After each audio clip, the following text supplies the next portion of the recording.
दर्शकों नमस्कार, बहुत बहुत स्वागत है आप सभी का आपके अपने चहेते कार्यक्रम बिहार बिहान में। आपके साथ मैं हूं आपकी होस्ट प्रतिभा। जी हां, बशीर बद्र साहब की इस शायरी से मैंने आज कार्यक्रम की शुरुआत की है, क्योंकि कहते हैं ना कि शायरी की जब हम बात करते हैं तो हम कहते हैं कि शायरी दिल की ज़ुबान होती है। शायरी वो अल्फाज होते हैं जिनको हम शब्दों में बयान करते हैं। किसी के लिए शायरी ज़िंदगी होती है, किसी के लिए अपने अनकहे एहसास को जब हम शब्दों के माध्यम से जाहिर करते हैं, जब हम पन्नों पर उकेरते हैं तो शायरी के रूप में वो हमारे सामने आती है, गज़ल के रूप में हमारे सामने आती है। तो शायरी किसी किसी के लिए ज़िंदगी भी बन जाती है। ऐसे ही एक आज बहुत ही ख़ास मेहमान हमारे बीच स्टूडियो में मौजूद रहेंगे, जिनसे हम बात करेंगे बहुत सारी ऐसी अनकही बातें, साथ ही साथ शायरी के बारे में जानेंगे, साहित्य के बारे में जानेंगे उनकी रचनाओं के बारे में भी। बहुत सारी ऐसी रचनाएं हैं उनकी जो हम उनसे सुनेंगे। फिलहाल कार्यक्रम में आगे बढ़ेंगे और बात करेंगे थोड़े से मोटिवेशन की। जी हाँ, हर रोज़ कार्यक्रम बिहार बिहान में हम आपके लिए लेकर आते हैं आज का सुविचार सेगमेंट, जिसमें हम आपको बताते हैं कि जीवन में सुविचारों की क्या महत्ता होती है, जीवन में सुविचारों की क्या अहमियत होती है, आखिर हमें मोटिवेशन कहाँ से मिलता है। जी हाँ, इन्हीं सुविचारों से ही तो मिलता है। तो चलिए नज़र डालते हैं आज के सुविचार पर।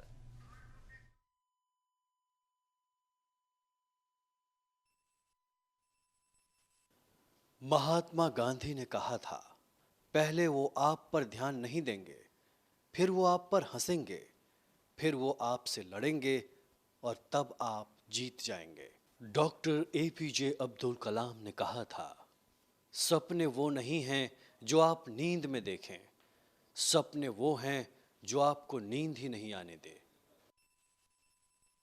हमारे ख़ास मेहमान मध्य प्रदेश से ताल्लुक़ रखते हैं, लेकिन यहाँ बिहार की धरती पर सिर्फ आपसे रूबरू होने के लिए आए हैं। आपको बताना चाहूँगी कि हमारे जो बीच मेहमान जो मौजूद हैं आज, जो सुखनवर हमारे बीच मौजूद हैं, आप हैं साहित्यकार और मशहूर युवा शायर सुभाष पाठक ज़िया साहब। कई सारे सम्मानों से नवाजे जा चुके हैं। सुभाष जी, आपका बहुत बहुत स्वागत है हमारे कार्यक्रम बिहार बिहान में। सबसे पहले आपसे जानना चाहूँगी सुभाष जी की शायरी लिखने की जो एक कला होती है, हर किसी के बस की बात नहीं होती। शायद दो चार लाइनें अपने दिल की हम लिख लेते हैं, पन्नों पर उकेर लेते हैं, लेकिन वो सारी बातें शायरी नहीं होती। कैसे देखते हैं आप, क्या होती है शायरी? पहले तो आपका बहुत शुक्रिया और प्रोग्राम में आमंत्रित करने के लिए। दरअसल क्या होता है कि जो शायरी है वो एक मतलब छंदबद्ध कविता होती है, जिसको हम कहते हैं। वो एक शौकिया तौर अलग होता है कि जब आप शुरू करते हैं और आपने कुछ भी लिख लिया, उसके बाद ये सिलसिला शुरू होता है जब आप उसको एक जो ख्याल होते हैं उनको सही वे में लेके आते हैं और उसको एक तरीके से छंदबद्ध कविता में ले जाते हैं, तब उसको हम शायरी में ढाल सकते हैं। उसको कह सकते हैं कि अब ये गज़ल जाके हुई है। जी, आपका रुझान, आपका झुकाव शायरी की तरफ, क्योंकि आप पेशे से अध्यापन के क्षेत्र में हैं, तो अध्यापन के क्षेत्र में है यानी कि आपका लक्ष्य कुछ और होगा, लेकिन शायरी लेखन की तरफ आपका झुकाव, गज़ल भी आप लिखते हैं, ये कैसे संभव हो पाया? जैसे कि अध्यापक हूँ तो अध्यापन के दौरान ही पहले तो साहित्य से जुड़ने का मौका मिलता है। स्कूल में बच्चों को पढ़ाते वक्त भी हम साहित्य से रूबरू होते हैं और ये जो शुरू से ही आपके अंदर कुछ होता है कि आप पोइम्स पढ़ रहे हैं या तो आप पोइम्स सुनने में आपको बहुत रुचि है, पढ़ने में बहुत रुचि है, तो हमेशा से ही मुझे अच्छा पढ़ना और अच्छा सुनना लगता था कि मैं बेहतर सुनूं, बेहतर पढ़ूं। तो वैसे ही गज़लों को सुनते सुनते, ख़ासकर जब आप रेडियोज़ या टेलीविज़न पे उस वक्त सुन रहे होते थे, तो उनको सुनते सुनते एक रुझान पैदा हुआ और एक दिलचस्पी उसके अंदर आई और तब जाके वही जो पहले स्टेप में आपने कहा कि शायरियों की शुरुआत कहाँ से होती है, तो गज़ल की वहाँ से एक शुरुआत शौकिया तौर पे हुई और उसके बाद धीरे धीरे वो सिलसिला बतौर एक शायर के तौर पे शुरू हुआ। अच्छा सुभाष जी, आपने साहित्य की बात की, आपने कहा कि अध्यापन के क्षेत्र में जब आपने कदम रखा तो उसी वक्त से साहित्य से कहीं ना कहीं आपका जुड़ाव हो गया। जानना चाहूँगी कि कहते हैं ना कि साहित्य समाज का आईना होती है और जो कुछ भी हम लिखते हैं कहीं ना कहीं समाज में वो घटित हो रहा होता है, इसको लेकर क्या कहना चाहेंगे आप? बेशक आपने बिल्कुल सही कहा कि जो साहित्य है वो समाज का आईना होता है, क्योंकि हमारे अंदर जो भाव आते हैं वो जो हमारे सामने हो रहा है, जो दृश्य है, उसको देखकर वो भाव उत्पन्न होते हैं। और एक जो शायर होता है या कवि होता है वो किसी भी मंज़र के पीछे उस पशे मंज़र को देख रहा होता है जो एक आम आदमी शायद उस तक नहीं पहुंच पा रहा होता है। तो एक साहित्यकार का ये दायित्व बनता है, एक जिम्मेदारी बनती है कि वो एक समाज को बेहतर रास्ते पे लेके जाए। समाज में जो बुराइयां हैं वो अपने काव्य के माध्यम से समाज को बताए, जो अच्छाइयाँ हैं उनको भी बताए। तो उसकी एक ख़ास जिम्मेदारी ये बनती है कि साहित्य को एक अपने आने वाली पीढ़ी को एक ऐसा साहित्य दे के जाए जिससे वो लोग कुछ लाभ उठा सकें और बेहतर कर सकें उसके लिए। जी। अच्छा सुभाष जी, आपसे जानना चाहूँगी कि शायरी की बात कही जी। आपने, आपकी शायरियों में एक बात बहुत ही काबिले मतलब गौर हम कह सकते हैं, वो होती है कि रुमानी शायरियाँ ज़्यादा हैं आपकी, जी, जो जी। रचनाएं हैं। हाँ। क्या इसके पीछे ये है, कारण है? इसके पीछे कुछ ख़ास कारण नहीं है। दरअसल होता क्या है कि आदमी का जो नेचर होता है वो ख़ास प्रकृति का होता है, जिसको वो लेके आता है। वो आप उसको बाद में चेंज करना भी चाहते हैं तो शायद उतना नहीं होता है। वो जैसे आप उसको लेके आते हैं आपके अंदर वो वैसे के वैसे बना रहता है। तो कहीं ना कहीं वो ऐसा कुछ, क्योंकि आप जो शायरी कर रहे हैं वो आपके अंदर की आवाज़ है, वो आपके बाहर की आवाज़ नहीं है। जी। तो आप जो देख रहे हैं शायरी में तो वो निकल के आता है कि आप अंदर क्या चल रहा है, क्या सोच रहे हैं। और मैं ये मानता हूँ कि एक शायर और एक कवि जो भी है, अगर उसके अंदर ज़रा सी बेचैनी नहीं है, उसके अंदर ज़रा सी अशांति नहीं है लोगों को देख के, भीड़ को देख के, या जो घटनाएं हमारे समाज में हो रही हैं, तो कहीं ना कहीं लगता है कि वो कुछ कम कर पा रहा है उसमें। तो वो सारे एहसास हैं, वो केवल अपने एहसास नहीं है, वहाँ पे वो सारे एहसास हैं जो लोगों की परेशानियाँ हैं। लोगों को देखा जा रहा है कि देश किस मुश्किलों से गुजर रहा है।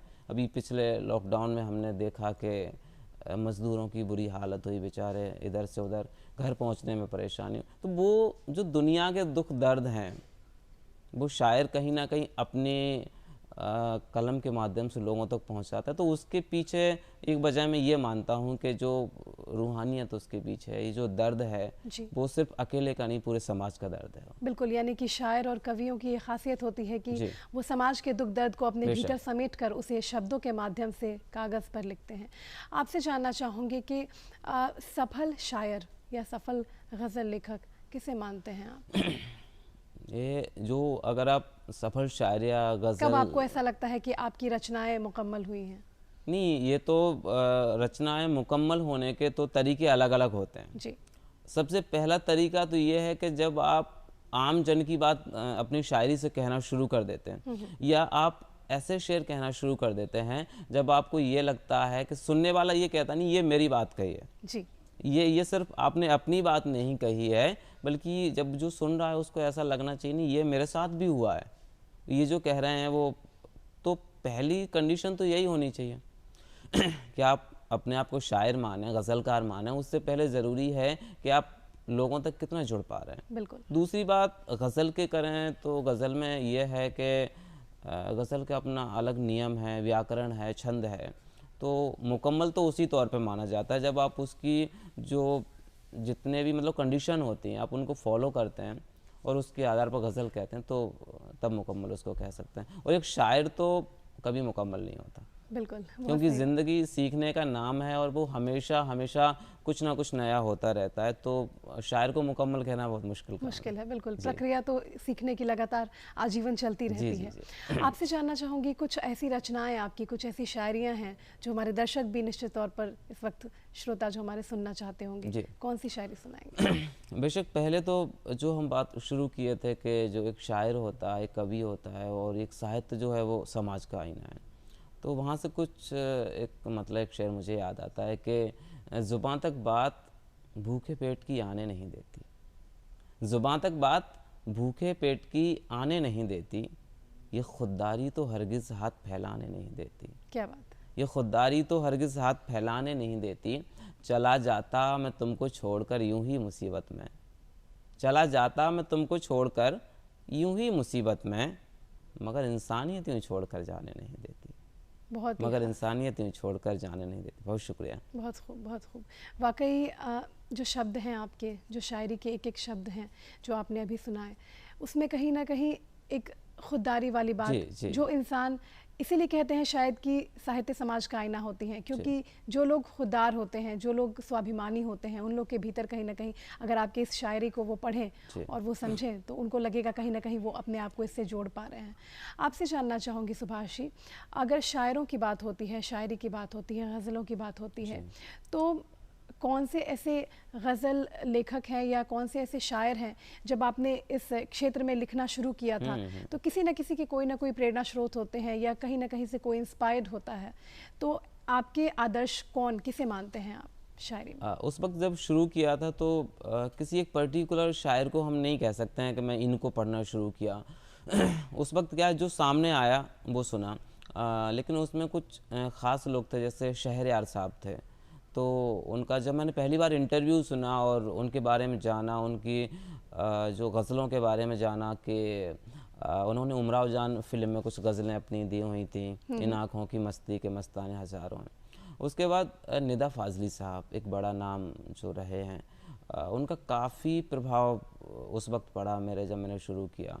जब वो कहते हैं कि दुनिया जिसे कहते हैं जादू का खिलौना है, मिल जाए तो मिट्टी है, खो जाए तो सोना है। तो ऐसे निदा साहब हैं, उसके बाद साहिर लुधियानवी हैं, बाकी गालिब, मीर, सारे लोगों को लगभग सबको ही पढ़ा है और सबका असर उसमें रहा है। आपसे जानना चाहूँगी, एक बहुत ही अहम सवाल है। शुरुआत से जो हम साहित्य के इतिहास को देखते हैं तो साहित्य लेखन, साहित्य की जो रचनाएं होती हैं आम जनमानस पर, आम लोगों के दिमाग पर, मस्तिष्क पर, मन पर, दिलों पर कितना ज़्यादा प्रभावी होता है? क्या मानते हैं आप इससे? शुरुआत में ये होता है कि जब आप शुरू में शायरी करना शुरू करते हैं तो होता ये है कि उस वक्त जब आप किसी सिलसिले को शुरू कर रहे हैं, आप अपने दायरे से ज़्यादा बाहर नहीं होते हैं। ये मेरा खुद का एक्सपीरियंस है। आप जब अपने दायरे से बाहर निकलते हैं, जब जाके आप समाज को देखते हैं। पहले जब आपने शुरू किया तो आपके अंदर जो चल रहा है, आप जो देख रहे हैं, तो पहले वो निकल के आता है।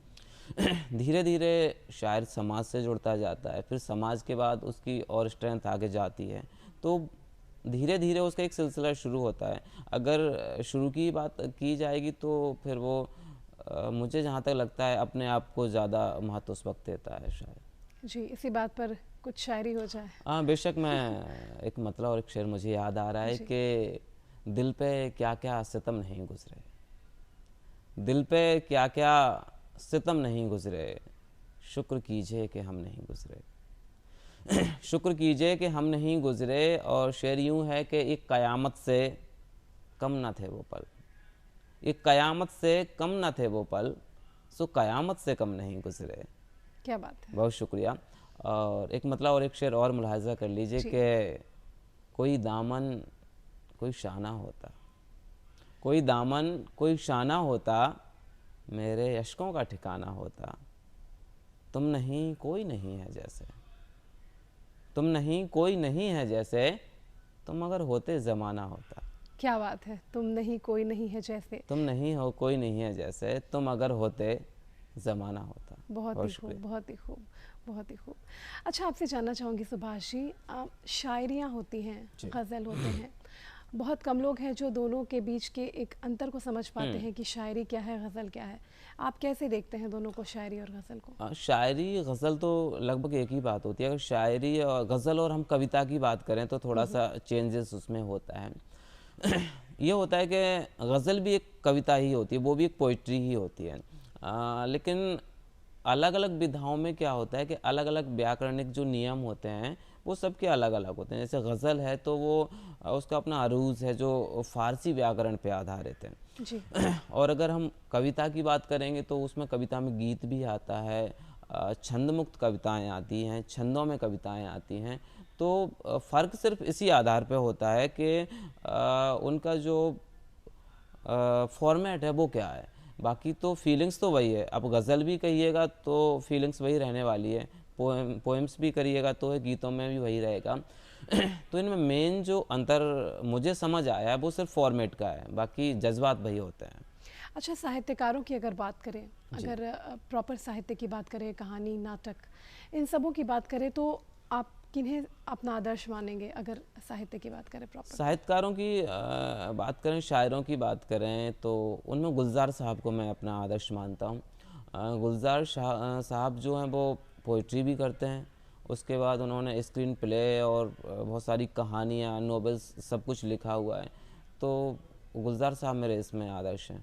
जी, कोई ऐसी ख़ास उनकी रचना जिनका ज़िक्र आप करना चाहें, जो आपके दिल के करीब हो? उनके तो पहली चीज़ तो जो प्रभाव मेरे ऊपर उनसे रहा वो उनके फ़िल्मी गाने उस वक्त रहे थे, और काफ़ी सारे उनके जो गाने थे फ़िल्मी उन्होंने असर किया। आंधी फ़िल्म के हों या और भी बहुत सारी फ़िल्मों के गाने उस वक्त रहा, तो उन्होंने वो असर रहा। उसके बाद उनकी नज़में बड़ी फेमस हैं।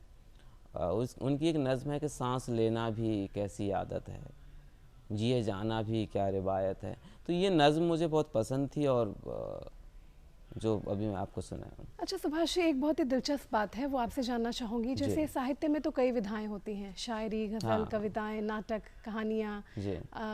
उपन्यास, बहुत सारी चीज़ें होती हैं। लेकिन इन तमाम विधाओं के बीच में आपने शायरी लेखन को ही चुना, ऐसी कुछ खास बात? चुना क्या होता है, चुनाव करना तो बाद की बात होती है। आदमी जब आप एक स्टेप ऊपर आ जाते हैं, जब चुनने की बात करते हैं, तो चुनने जैसा कुछ नहीं था। वो शुरू से उसी फॉर्मेट में ऊपर वाले ने ना वो फीलिंग्स मेरे अंदर दी कि वो सीधे गज़ल के फॉर्मेट में आ रही थी।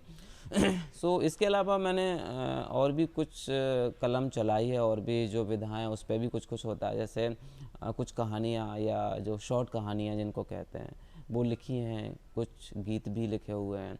तो और विधाओं में है, लेकिन मेन जो है वो गज़ल में ही है मेरा। जी, तो आपने जो शॉर्ट्स, लघु कहानियाँ जो लिखी हैं, शॉर्ट कहानियाँ, शॉर्ट स्टोरीज़ जो आप लिखी हैं, आपने लिखी हैं, तो क्या आपके विषय रहते हैं लघु कहानियों के? जो शॉर्ट और कहाँ स्टोरी से आप विषय चुनते जी हैं? बिल्कुल, वो विषय तो चाहे गज़ल हो चाहे स्टोरी हो, सब में आसपास के होते हैं। आप अपने आसपास जो देख रहे हैं, जिनमें ख़ासकर पारिवारिक जो रिश्ते हैं या समाज का माहौल है, और किस हिसाब से जो नई जनरेशन है वो अच्छी चीज़ों से बाहर निकल रही है और गलत रास्ते पे जा रही है, जैसा कि आजकल बहुत ये सब देखने में आ रहा है। तो सब्जेक्ट वही होते हैं, अपने आसपास से कुछ भी उठा के। जी। अच्छा सुभाष जी, ऐसा कहते हैं ना कि अंग्रेज़ी में एक फ्रेज़ है कि पोएट्री को अगर हम डिफ़ाइन करते हैं तो इमोशंस रिकलेक्टेड इन ट्रैंक्विलिटी, यानी कि हम जो भी चीज़ें अपने आसपास देखते हैं, जब अकेलेपन में होते हैं, अकेले जब बैठते हैं, जब सोचते हैं, तो वो तमाम जो भावनाएं हैं, वो तमाम जो एहसास हैं, वो तमाम चीज़ें जो हमने देखी हैं, जो हमें कहीं ना कहीं से उद्वेलित करती हैं, उन्हें हम वहाँ पर एकत्रित करते हैं। इस बात से कितना इत्तेफाक रखते हैं? नहीं, इससे मैं बिल्कुल 100% सहमत हूँ, क्योंकि जो पोइट्री होती है वो इमोशन ही है। बस ये है कि उन इमोशन को बाहर निकालने का हमने रास्ता दूसरा किया हुआ है। एक पेंटर है जो अपने इमोशन को पेंटिंग से बाहर कर रहा है, एक कोई डांस कर रहा है तो वो उसमें भी इमोशन ही लेके आ रहा है। तो मेन तो मैं यही मानता हूँ कि जो पोइट्री है वो इमोशन है, और हर आदमी के अंदर इमोशन होते हैं। बस ये है कि आप कौन सा रास्ता चुनते हैं, और मुझे बेहतर लगा कि मैं गज़ल के रास्ते पे जाऊं, जहाँ से इमोशन को अपने बाहर निकालूं।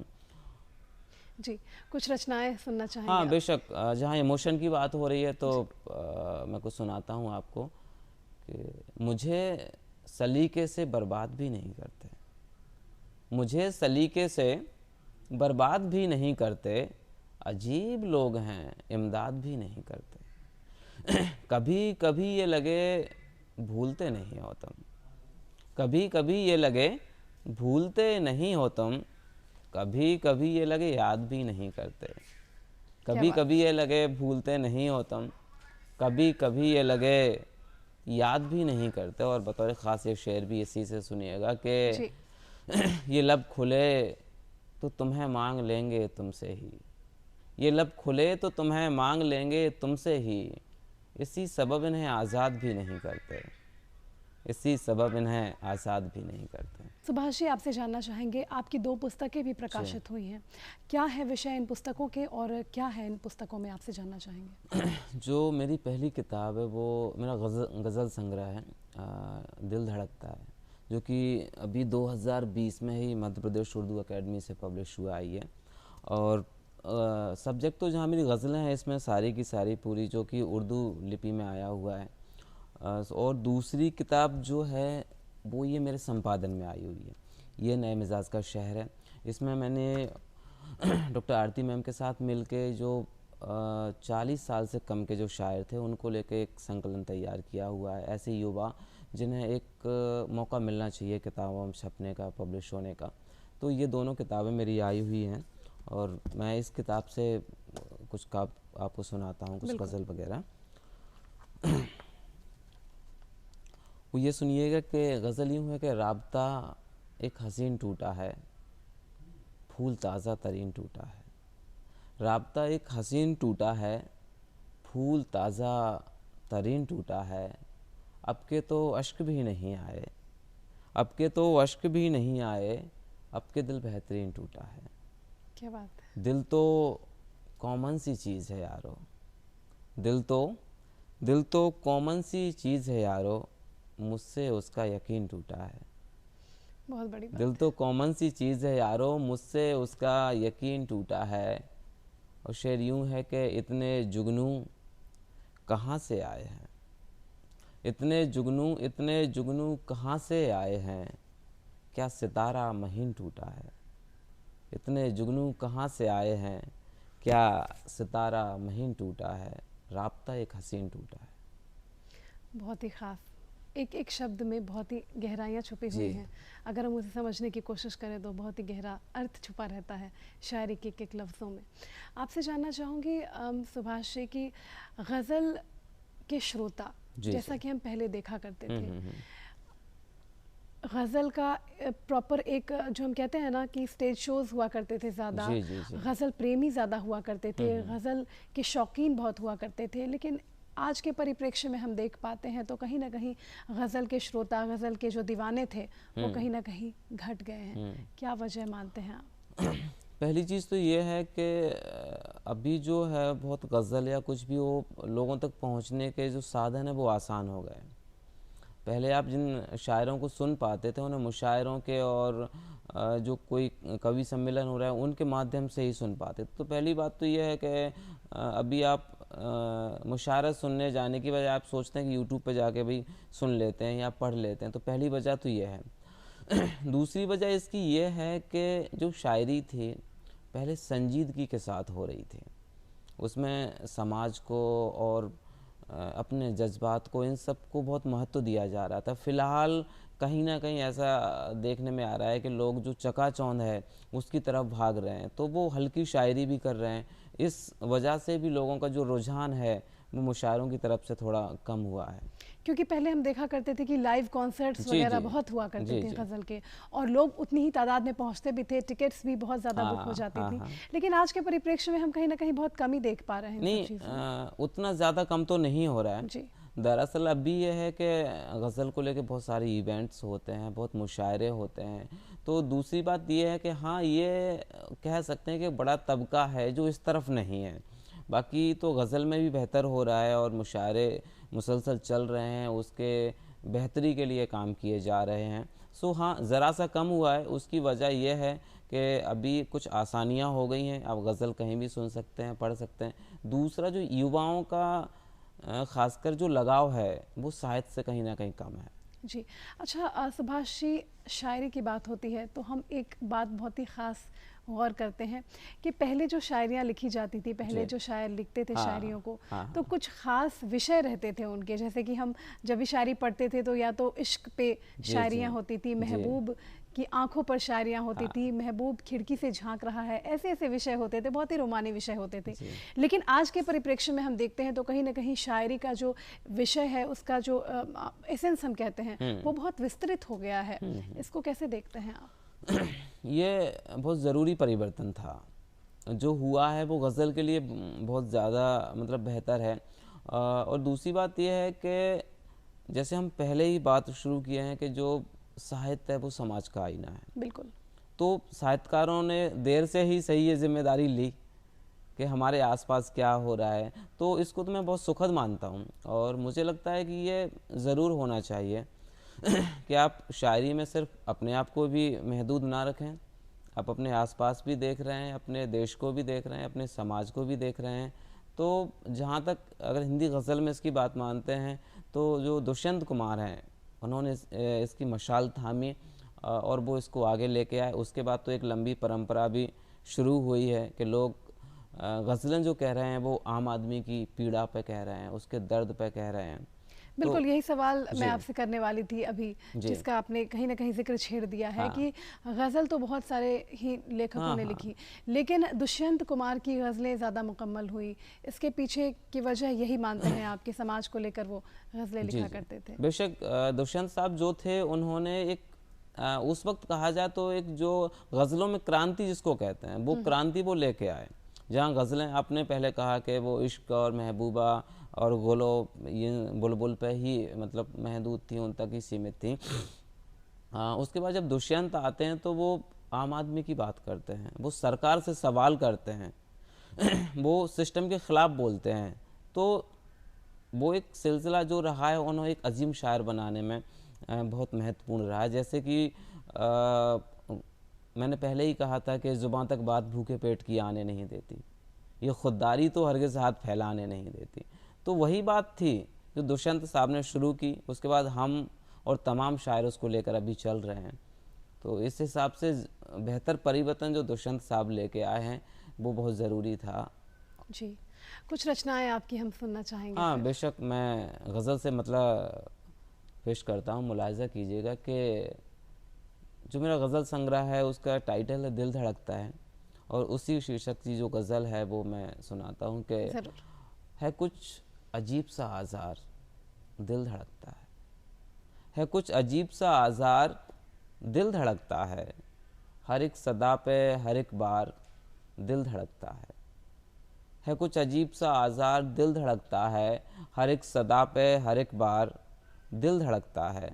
शेर सुनिएगा कि हमारा यार तो रहता है झील के उस पार, हमारा यार तो रहता है झील के उस पार, सदा जो आती है इस पार दिल धड़कता है। क्या बात। सदा जो आती है इस पार दिल धड़कता है, करे ना जिक्र भरी बज़्म में कोई उसका, करे ना जिक्र भरी बज़्म में कोई उसका, मेरे हबीबो खबरदार दिल धड़कता है। क्या बात। मेरे हबीबो खबरदार दिल धड़कता है। ये शेर सुनिएगा कि है आज उससे मुलाकात की तमन्ना भी, है आज उससे मुलाकात की तमन्ना भी, कि उस पे आज है इतवार दिल धड़कता है। क्या बात है। कि उस पे आज है इतवार दिल धड़कता है। बतौर ख़ास इसका आखिरी शेर सुनिएगा कि कोई निगाह लगातार देखती है मुझे, कोई निगाह लगातार देखती है मुझे, सो यूं समझिए लगातार दिल धड़कता है। क्या बात है। सो यूं बहुत ही समझिए खूबसूरत। लगातार दिल धड़कता है। बहुत ही खूबसूरत। अभी हम देख पा रहे हैं आज के परिप्रेक्ष्य में कि कई सारे ऐसे युवा हैं जो साहित्य के क्षेत्र में अब वो अपनी दिलचस्पी दिखा रहे हैं, अपनी अपनी रचनाएं जो है वो अब उसको लेकर आगे आ रहे हैं समाज के सामने। क्या कैसे देखते हैं आप इसे? ये बहुत अच्छा है, क्योंकि कोई भी परंपरा है उसको आगे बढ़ाने के लिए नए लोगों का आते रहना बहुत ज़रूरी है। और जितने भी जो नए शायर आ रहे हैं, युवा शायर आ रहे हैं, फ़िलहाल मैं भी युवा ही हूँ तो ज़्यादा क्या उनके बारे में कहा जाए, फिर भी जो मेरा एक्सपीरियंस है, जो मेरे तजुर्बे हैं वो मैं कहता हूँ, वो ये है कि आप बिल्कुल बेशक आइए, आगे आइए, काम करिए, लेकिन ज़रूरी है कि आप पूरी तैयारी के साथ आएँ, अच्छा साहित्य पढ़ के आएँ और संजीदगी से काम करें और एकदम से किसी शॉर्टकट के चक्कर में ना पड़ें। बहुत अच्छा है जो ये, कि हम ज़्यादा देख पा रहे हैं। हाँ, जो बहुत हो रहा है आजकल सोशल मीडिया पे, ये बहुत ज़्यादा देखने को मिल रहा है कि आपको लगता है कि आप रातों रात स्टार बन जाएंगे। इसके लिए आप यहाँ तक भी नहीं चूकते हैं कि किसी बड़े शायर का कोई शेर चुरा लिया या उसको अपने फेसबुक पे लगा लिया, कोई कहीं भी कुछ कर लिया। तो उनको मशवरा यही है कि मेहनत करें और जो भी अपना है उस पे काम किया जाए, दूसरे पे को छोड़ दिया जाए। तो ये तो बेहतर है कि वो आगे आ रहे हैं और काम कर रहे हैं, तो मुझे ये अच्छा लगता है। आपसे जानना चाहूँगी, मध्य प्रदेश से आप जी। ताल्लुक़ रखते हैं, लेकिन बिहार की धरती पर भी आपका कई बार आना जाना हाँ, होता है, जी। ये कैसे हो पाया? ये इसका सिलसिला भी शायरी से ही शुरू हुआ है। मैं बिहार पहली बार 2019 में आया तो बिहार हिंदी साहित्य सम्मेलन ने मुझे सम्मानित किया। उसके बाद पिछले साल के इसी साल ही जनवरी में शाद अज़ीमाबादी सम्मान मुझे मिला।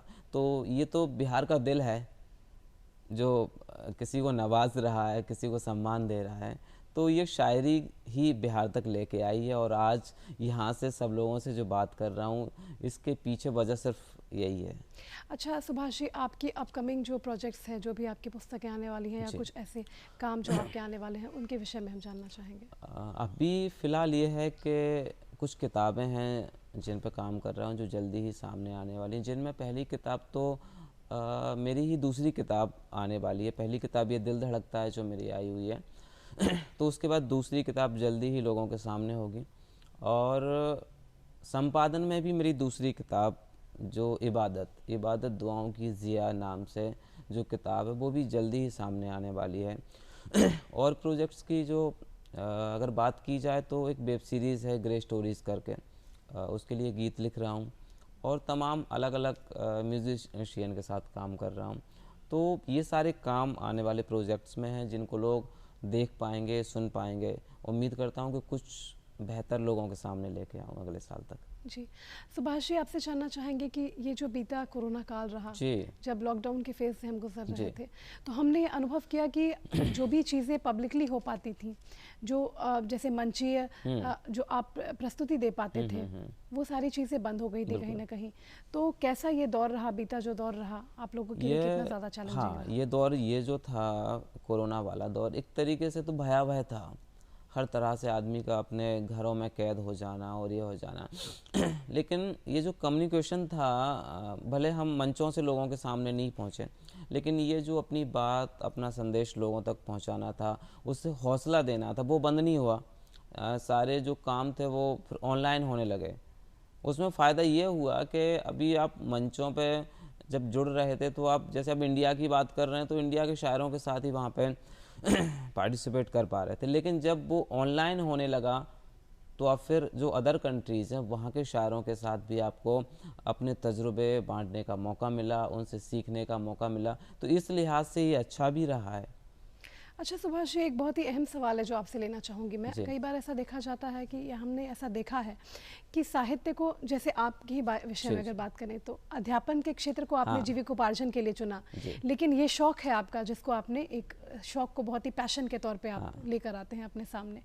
क्यों, क्या वजह मानते हैं आप कि लोग जो साहित्य से जुड़ रहे हैं उन्हें जीविकोपार्जन के लिए अलग क्षेत्र चुनना पड़ता है? शौक तो होता है, शौक से ही शुरू होता है, लेकिन उसके बाद ये शौक से ऊपर वाला कहीं हो जाता है। अगर मैं अपनी बात करूँगा तो अभी ये शौक से ऊपर है जी। अलग इसलिए चुनना होता है कि हमारे समाज में जो धारणाएं हैं वो उतनी अच्छी नहीं है इन सब को लेके। किसी भी आर्ट के लिए अच्छा नहीं है, क्योंकि अगर कोई भी माँ बाप ये सुन के कभी खुश नहीं होते हैं कि उनका बच्चा कवि हो गया या शायर बन गया उनके समाज में, आसपास के लोगों के और उसके बाद जब लोग सपोर्ट नहीं करेंगे तो उसमें जीविका उपार्जन जैसी जो बात है कि भाई आपको अपना जीवन चलाना है तो उतना नहीं मिल पाता है, क्योंकि इमोशनली सपोर्ट ही कई बार नहीं मिलता है। जिस बैकग्राउंड से मैं आ रहा होता हूँ वहाँ पर शायरी का कोई माहौल नहीं होता है तो लोगों को पहले पहले जब आते हैं तो बड़ी हैरत होती है, उनको अजीब लगता है कि भाई ये क्या कर रहे हैं आप। उस वक्त आप कहिएगा कि मैं इससे पैसे भी कमाऊंगा तो वो मानेंगे नहीं, लेकिन जब आप पैसे कमाने लगेंगे तब यकीन हो जाएगा। और दूसरी बात, इसमें इस हिसाब से इतना ज़्यादा पैसा है नहीं और फिर कंटिन्यूटी नहीं है। सबसे बड़ी कमी ये है कि आप जैसे कोई इवेंट आज कर लेते हैं तो फिर अगला इवेंट कब होगा, तो एक ज़िंदगी चलाने के लिए आदमी को ज़रूरत पड़ती है कि कुछ उसका स्थायी काम भी हो। ये तो बिल्कुल आपने बहुत ही, जिसे बिटर ट्रुथ हम कहते हैं वो है। क्या बदलाव देखना चाहते हैं आप एक युवा साहित्यकार होने के नाते? आपने जैसे कदम रखा है साहित्य के क्षेत्र में, शायरी लेखन के क्षेत्र में, क्या बदलाव देखना चाहते हैं आप? बदलाव यही है कि जो एक जिम्मेदारी है हमारी, हम उसको लेकर चलें और लोगों को प्रेरित करें कि वो जिस तरफ दुनिया भाग रही है, एक चकाचौंध की तरफ जिस तरफ जा रही है, उससे कहीं ना कहीं, जैसे अभी हम देख रहे हैं कि लोग किताबों की तरफ कम जाते हैं, खासकर युवा वर्ग, वो उसको पता नहीं है कि किताबें पढ़ने से क्या होता है तो इतना बेहतर लिखा जाए, इतना बेहतर कहा जाए कि लोग सुनने को और पढ़ने को मजबूर हो जाएं। और मैं ये मानता हूं कि जब आप किताबों की तरफ आ जाते हैं तो आपकी सारी जो परेशानियां हैं, सारी प्रॉब्लम्स, वो कहीं ना कहीं सॉल्व हो जाती हैं। तो सबसे बड़ा बदलाव यही है कि हम बहुत अच्छा करें और बहुत बेहतर करें। कुछ शायरी हम चाहेंगे चलते चलते आप दर्शकों को सुनाते चलें। हाँ जी, बेशक। एक मतलब मैं पेश करता हूँ कि किसी की याद किसी का ख्याल कुछ तो है, किसी की याद किसी का ख्याल कुछ तो है, सुकूने दिल के लिए बहरहाल कुछ तो है। क्या बात है। किसी की याद किसी का ख्याल कुछ तो है, सुकूने दिल के लिए बहरहाल कुछ तो है। अधूरी नींद है या ज़ख्म टूटे ख्वाबों के, अधूरी नींद है या ज़ख्म टूटे ख्वाबों के, हमारी आँख में ये लाल लाल कुछ तो है। क्या बात है, बहुत शुक्रिया। बहुत ही खूबसूरत। अच्छा, एक चलते चलते बहुत ही जी। दिलचस्प सवाल है जो आपसे लेना चाहूँगी। सुभाष पाठक और ज़िया, ये उपनाम कैसे आपने लिया? उपनाम जो मेरा तखल्लुस है ज़िया, अमूमन लोग इसके बारे में बात करते हैं कि ये आपने कैसे लिया। तो पहले क्या होती है कि शायरी में एक परंपरा होती है, पोइट्री में एक परंपरा होती है कि एक जो उपनाम लगभग हर कवि का या शायर का होता है। तो वो एक नॉर्मल सी बात थी। जो मेरे उस्ताद हैं उनसे जब मैं सीख रहा था, बात हो रही थी, तो उस वक्त बोले कि अभी आपको ज़रूरत है कि आप जब शायरी में आएँ तो कोई अपना नाम लेके भी चलिएगा। तो मैं बोला नहीं, मुझे नहीं पता कि क्या नाम लेके चलना है। तो उन्होंने कहा नहीं, आपकी जो शायरी को देख के जो लगता है, जिससे समझ मुझे आता है, वो आपके लिए बेटर होगा कि आप अपना नाम ज़िया रखें। सो बस उससे वो जुड़ा हुआ है। क्या बात है, वाकई।